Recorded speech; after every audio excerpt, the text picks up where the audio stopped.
Persephone, or Outer Persephone if you prefer.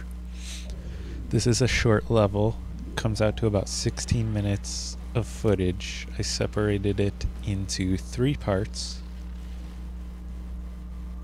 because it just breaks nicely the way there's kind of 3 sections of this little part of the level. Not a whole lot of combat. We do get to do something that, the first time I played it, I just thought it was awesome, and I still do.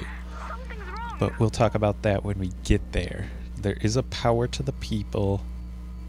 It is incredibly craftily hidden. Is craftily even a word? I don't know. But, pure genius on the hiding spot. Somehow I managed to find it. What you take matters not at all, because you can't, if you're playing with my strategy, same strategy I'm playing with, I don't want to call it mine, a lot of people do it. If you're playing heavy on the drill, you can't even take out any other weapons that you upgraded the power to the people, so it doesn't matter what you take. I went with the cluster bomb, I think, for the grenade launcher. In this room, there's an audio diary. That's also the room that you'll be waking up in just a few minutes. But I get the audio diary right there. You can also get it later if you choose. So here's Eleanor. We finally reached her. She's in the quarantine. And we're going to have a double big sister fight before we can get to her. Some other things before we can get to her. But you flip the switch and then back up. The 2 big sisters are going to drop down right about there where my crosshair is. They do it every time, so it's very predictable. Now, 2 big sisters at once seems kind of stressful, but it's really not. With the grease lightning, it's not even a fight. All you have to do is, when they drop down close together. So Electrobolt 3, stream it into one of them, and the chain lightning effect will stun the other. And then just grease lightning first, and then move right into the second. They can't move, they can't attack, so, it doesn't get any easier than that. You don't take any hits. You do use quite a bit of drill fuel, and you use not quite a full bar of Eve, but not a big deal. There's a ton of Eve coming up in this next part, and I just top up on drill fuel. Top off on.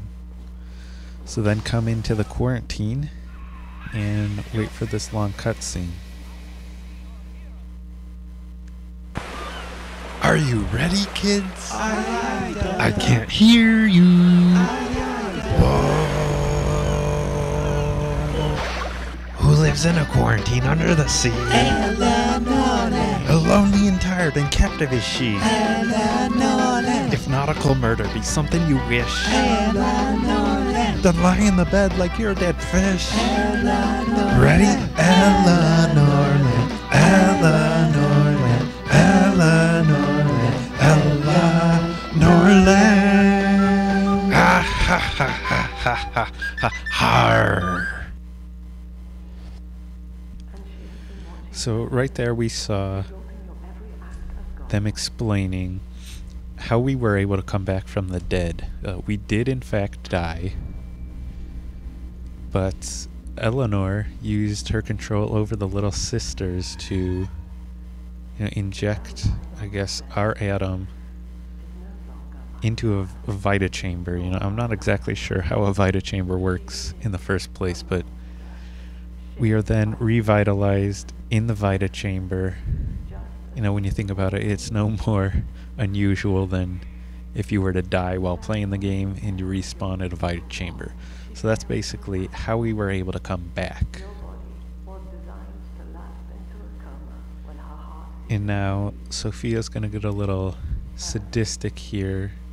In her attempt to stop us, she's gonna smother Eleanor, stopping her heart, which then causes our body to go into a coma.